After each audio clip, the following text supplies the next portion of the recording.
Hello everyone.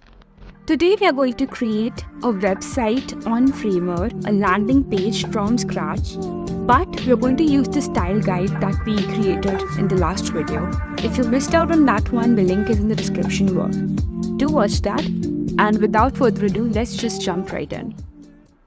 So this is the same landing page that we used to create our style guide. Now we are going to use this as a reference to create the landing page. The first thing that I see here while we begin the design is the nav bar on top. So before creating the nav bar from scratch, let's just check out the options Framer is providing. So going to insert navigation, and there are three options in here. We're going to pick the one that is the closest and drop it on our design. The sizing, as you see, is very different, so we'll adjust that along the way. Now we'll have to customize this nav bar, so we'll double click to enter the component. Let's go back and copy the navigation bar from here. I'm going to copy this entire layer and just place it right here. Just like that.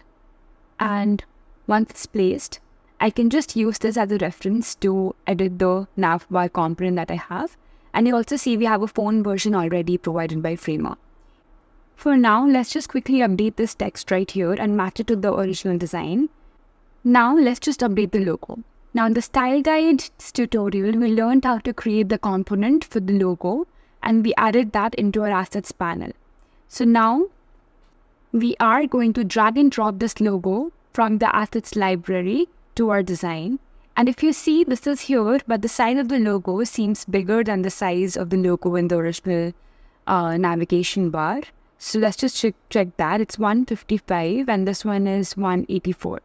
So we'll have to use the second variant that we had created. So let's just go down, logo, and we'll change that to small logo. Now you see how handy it is when you have the style guide in place. The process gets super fast. Now we have to insert a button. So let's just go to button here. Not like that. I just double clicked on it. Let's go back to this, and we're going to drag and drop the button from the assets library right into our design, just like that. So we have our button ready. Now, as you know, we had created a text variable for the button. So let's just go down and change the title from get started to the title, to the text that we require, that is register. So once that is done, we have the button in place as well. So you see, it's just that how quickly you'll be able to do all of this because of the style guide that you had created. So if you missed out on that tutorial, I'd recommend you go watch it.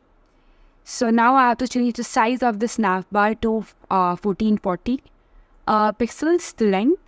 Because 1440 pixels is our screen size, the desktop size that we're designing for in this case. Let's just get rid of the original one here, and now we have to adjust the padding inside of this nav bar. Now to do so, let's just select the logo, go to type of positioning and change it to absolute and pin it to the left side. And by pinning it to the left side, we're ensuring it's always pinned to the left. And we'll set a padding of 100 pixels. So there's always a gap of 100 pixels no matter how you size your screen. And for the button, we are going to again change it to absolute and pin it to the right side. And again, leave 100 pixels padding. Now, it's time for us to select the links. We'll do that from the layers panel. Select all the links. And this time, let's just leave a padding of 500 pixels maybe. And pin to the center. It's not in the center yet, so I'm just going to position it at 575, which leaves it at 576 from the right if you see, which means it is in the center of the frame. So we are good to go. This looks nice and all set. Now let's ensure the text matches the style guide that we have created. So I'm going to select the text, go to styles, and we're going to change that to maybe body type 2 or body 3, depending on what fits the size here. In this case, I'm going to change it to body 3 by selecting all. So now we have aligned the text style as well. I'm changing the height of the nav bar to 100 pixels. And now this is all ready to go. So let's just go back to our home page. But before, I'm going to get rid of this mobile screen options that we have gotten because we'll have to adjust this accordingly. And in this particular tutorial, we're not focusing on responsive designs. We'll do that later. So yeah, this is all done. Let's just go back here and we have our nav bar all ready. So this looks very nice, isn't it? I mean, it's exactly how the design is, and it is designed as per our screen size here. So this is great, and our first step towards developing a landing page on Framer from scratch. Now let's look at the second section that we have here after the navigation bar. It comprises of a lot of components. If you see, there's the text, image, CTA, some logos. So we'll have to carefully draft this. Let's look at how we'll do that. So we will treat this entire section as one frame. So let's press F on our keyboard and create a frame here, just like that. And this will automatically shift to the top because we have layout on for desktop. And I'm changing the width to fill so it occupies the entire space. And height, let's just manually adjust that. So once we have our frame here, it's time for us to place in the content inside of this frame one by one. Now starting with the text that we have here, we make you learn language easily. Let's just select that entire text. Press Command C to copy and Command V to paste it inside our frame. We can move this around freely because we don't have the layout option on for our frame. We don't have a stack, we have a frame. You can move the text around. Let's just change the text style to heading 1 that we have from our style guide. So this is done. Let's just go back and copy the body copy underneath, just like that. And we're going to change the text style here as well. I'm going to select body 2 maybe, or body 1. Let's just select 2. We'll have to edit a few things here because the line height, as you see, is not correct.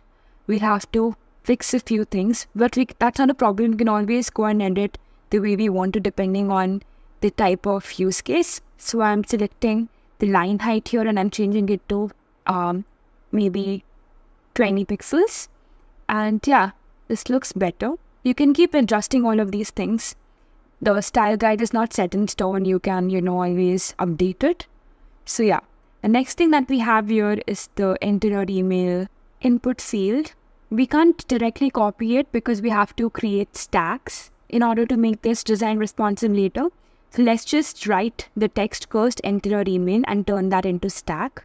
That will automatically change to 100% width. So we'll change that to fixed, and we want it to be somewhere around, let's just say 350 pixels for now. And let's just change the height as well. But before we're going to add the padding first. Let's just change the padding to maybe around 20 pixels from the top and bottom, just like that. And let's now change the fill here. I'm going to change it to light gray. And for the text, let's just change the type, the style first to body 2 maybe. That looks better. And the color to be dark gray, just like that. So this is done. Now the next thing that I'm going to do is round the corners as well. So we have like a proper input field the way we have in our design. Now it's time for us to place the button right next to it. And now the height of the button is different from the height of the input field. So I'm going to quickly check how much that is. It is 72 pixels. So let's just do that for this as well. Change it to fixed and change the height to 72, just like that. Now all we have to do is position it and align it correctly. Now comes the most important part, that is creating stacks and grouping elements together. This is the core of your entire designing process. You have to group elements together that have a relation. Now you might think everything in the design is connected. Well, that is true, but you have to create subgroups within it. For example, this input field and this button is directly connected to each other by this little space in between.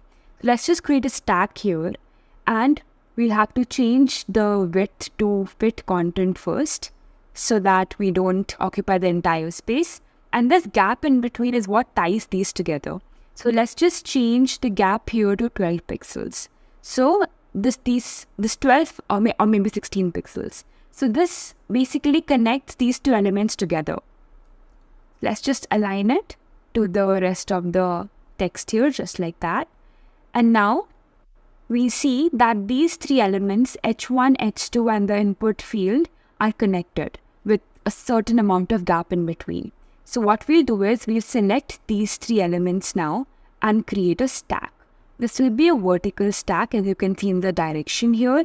It's vertical and it's set to distribution is set to center. We don't want that. Let's just align it to the left first.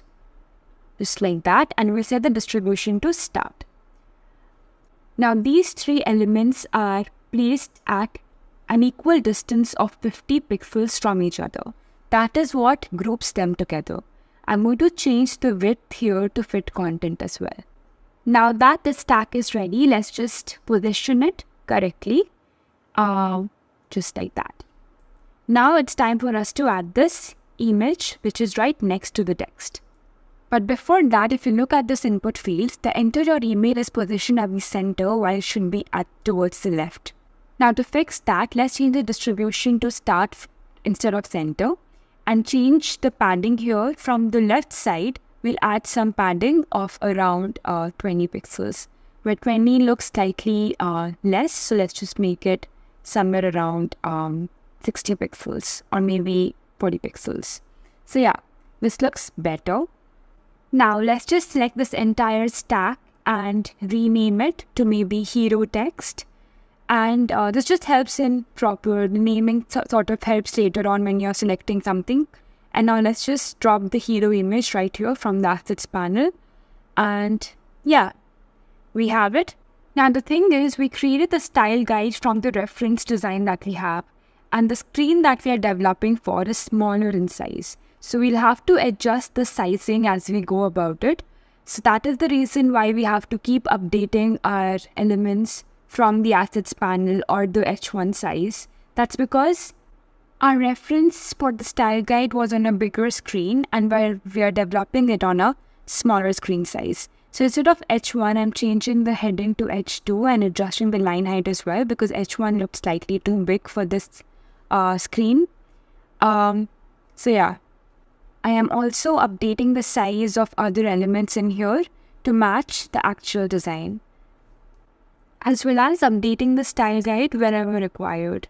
Now once we have everything properly positioned, let's just select the image and the text and put them in a stack together, because again we have to keep grouping the components as we go, as it's going to help us develop a responsive site later on. Using stacks is very important while you create your design. So yeah, let's just change the width to fit content and distribution to start, and let's just change the gap in between these 2 components to 90 pixels for now. So yeah, let's just rename the stack to hero, and I'm also positioning it in the center. Now I'm selecting this frame right here and turning on layout for this, just like that. The direction here is set to vertical, which is okay for now, I think. And we are also changing the gap to 0. We don't need any gap. So yeah, this is good. Now, if you look at the reference design here, there is some decent amount of padding from the top. So let's just do that for our design as well. I am selecting the stack here and going to padding. I'm going to add padding of around 80 pixels here. And I'm also adding padding on right and left, 100 pixels each. But this has not really updated because the width is set to fit content, which we need to change to fixed. And we'll also enter 1440 minus 200 pixels here, which is 1240, because then we can define the exact size of the area that we want, and we can adjust the all elements according to that. So now we have 100 pixels from each side and 80 pixels from the top. Let's just change the height to fit content. Now once that is set, let's just go back to our original design here. We have a few more elements to be placed, the students enroll and these logos. So we'll have to go back to our assets library, grab these elements and place it right into our design. But to do that, let's create another frame and then drag and drop in our elements right inside the frame, just like that. Once done, let's just select all these elements like that and create another stack and put them together. So once this is done, I'm going to change the direction to horizontal because these are placed next to each other horizontally. And we'll change the gap in between to maybe 40 pixels. Once that is done, we can use the arrow keys to reorder these logos to match our original design. Now let's change the width of the stack to fit content and let's rename it to logos. Now I'm going to grab this logo stack and place it right inside our initial frame that we had created. As this is also the part of our first section, now let's just get rid of this frame that we have here. We don't need that anymore. But before, let's just place this element, the profiles element as well inside of this frame. And I'm going to edit this further because I want the 2M text to be a part of this component. So I'm going to write 2M here and position it right in the center of this frame. And let's just change the style and pick one from our style guide that we had prepared. And let's just change the text style to body. Now we have this ready. Let's just go back. It's time for us to add the text right next to it now. So we'll write students enroll, just like that. And I'm going to change the style here to maybe body or body 2. This looks better. And we'll put these two together in a stack because again, these two are to be grouped together. So by mistake, I grouped them in a frame instead of a stack, but that's not a problem because I can turn the layout on to turn this into a stack. And let's change the gap to maybe 20 pixels. So I'm going to call this profiles. Now this too is ready to be dragged and dropped inside the original stack that we have. So let's group the logos and the profiles together now. Add stack and the direction now will be set to horizontal because these are right next to each other. And I'm going to select the profile stack, use arrow keys to put them on the left. And yeah, let's just change the width to fill. And this will mean that it will occupy the entire space. And I'm letting the height to be fit content. Let's just increase the gap in between here. I am just going all the way until it touches the edges. And I want to change the distribution to space in between so that no matter how your screen stretches or becomes smaller, the space in between will be maintained. So we'll keep that. And yeah, let's just select these two stacks right here. And now we can group them together. So the idea is grouping elements together which are directly connected through certain space and putting things which are closer together to be grouped together and then grouping them with other components, like creating a proper layout. Now there's this padding in between of students enroll and the input fields. So I'm going to add a stack here as well. And I'm going to increase the padding here to maybe just to 140 pixels or something. So yeah. So next, let's just create the divider. So I'm going to press G on my keyboard to activate graphics. And once we do that, let's just select line from the top and create a straight line just like that. Now this line is outside the frame because it's not aligning to the top as it should. So we should select the line and place it right inside the desktop frame. And now you'll see how it has aligned itself right under the first section here. So yeah, let's just move on to the next section now since this is ready. Now here again, you'll have to see what other components can you group together. It's very simple. It's the heading and then the H2 there. And then these two, tiles underneath. So let's just create another frame in order to create the second section. And we'll change the width to fill just like that. And I'm going to select this text from here and place it right inside this. Now I have matched the text style and everything. The next thing that we'll do is select the H2 from here, paste it inside our frame, and then ensuring it's set to proper text style from our text style library that we have created. And now let's just group these elements together by creating a stack. Let's just change the width to fixed, and again we'll do that to 1240. So this we have defined the width of the entire stack. So we have 100 pixels from each side. And now let's set the distribution to space in between, which will ensure that the particular amount of space always maintained. And it's now time for us to create stacks with these beautiful tiles that we have here. So if you see these carefully, you have to group items together, the text, the subtext, and the image. So let's just create the first stack. I'm going to increase the height of my frame. Let's just start by adding the title first. Make progress quickly. So once done, we will define the text style just like that, maybe heading 3 here. And I'm going to quickly write the body text as well. And once done, we will again assign it a text style from here. Just like that. So yeah, once this is done, let us just quickly align and resize the text right under the heading. Just like that. Now, let's just grab the image of this phone from our assets. We named it image 1 and put it under the title.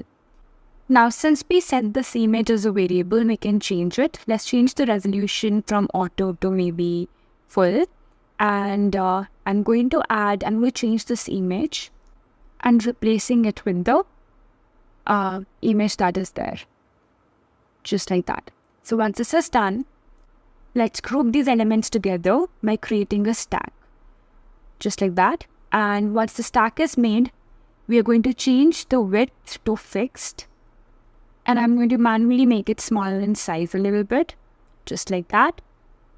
Now let's go down here in the properties panel and add a border radius of 40 pixels. And if I have to check the padding here, the padding in between these two texts is around 26 and it's slightly more when it comes to the image. So how we are going to group it again is we're going to create another stack here which contains the title and the body. So let's just select that and create a stack. And let's just change the gap here to maybe 26 pixels. Now I'm going to select the initial stack and change the gap to 50 pixels. This will ensure the padding between the image and the text is 50. Which is good for us to go. Let's just select the stack and give it the color. And now it matches the color that was there. So now let's just quickly resize it and ensure it's rightly placed. But it will be easy to do so when we have other card prepared as well. So we're going to duplicate it by pressing Command D and update all the information in here because the card has already been prepared. We just need to change the text and the image and resize the way we want to. Because we used stacks and style guides and on the components, the entire process has become super easy when we do another card. So yeah, once that is done, let's just select these two cards now and group them together by creating a stack because you have to connect these two cards as well. Now we have to follow the same steps of adding the right width. Let's just change that to 1240. And then similarly adjust all the other properties like the gap, padding, positioning, like we have been doing before to finally be able to get a proper stack properly spaced and placed. So once this is done, we have the second section ready as well. And when we play it now, you'll see how nicely it comes together, right? And even when you play with the screen size, it doesn't really affect the design because we have used proper stacks to sort of create this. And that is why stacks become very important for responsive design. Now we have the third section here, again created in the same way as the first two sections. Let us start by increasing the height of the desktop here. And I'm going to copy the heading we did for the second section, create a frame and set it to fill and paste the heading here, just like that. And we're going to replace the text with the text we have here because we're using the same style and everything. So yeah. Now let's just change the width to fit content and let's just put the second heading underneath. Again, copying it and pasting it. Let's just change the text style here to body, just like that. And again, checking the padding in between and placing these two together. And again, adding a stack here. Let's change the gap to 36 or maybe 28 pixels, and we have the heading ready. Now this we had created a component, so let's just drag and drop it from our assets library. Now let's check the gap between the map and the text, that is 100 pixels. So we'll do that here as well. So we'll select the stack here, this as well, the map, and create a stack. We've changed the gap here to 100 pixels. Now it's time to add these numbers here. So I'm just going to copy it from the original design and paste it inside my frame, just like that, and bring them down. And I'll turn these into stacks. Just watch me do it. But first, let's just change the text style here. I'm going to select heading 4. I'm going to edit this further because it looks slightly big to me. So I'm going to bring that down to maybe 100 pixels in size. And I'm also going to change the text style for this. And we'll just select what is relevant and put these two in a stack. Just like that. And we'll be set to fit content for the width. And let's change the gap to maybe 16 pixels. So this looks good now. We'll do that for the rest of the numbers as well. I'm going to copy this stack, duplicate it by hitting Command D, and update the content in here. Just like that. And once you're done doing this, I'll just quickly speed this process up. So once you're done doing this, let's just select all these stacks together. And we will put this in a common stack. And we will align it and set the distribution to space in between.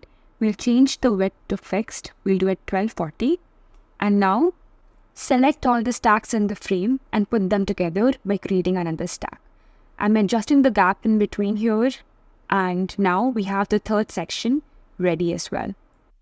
By now, if you're following along, I'm pretty sure you've gotten the hang of how to do this and you've realized how simple it is to create stacks and align them all together by creating different sections, creating different frames.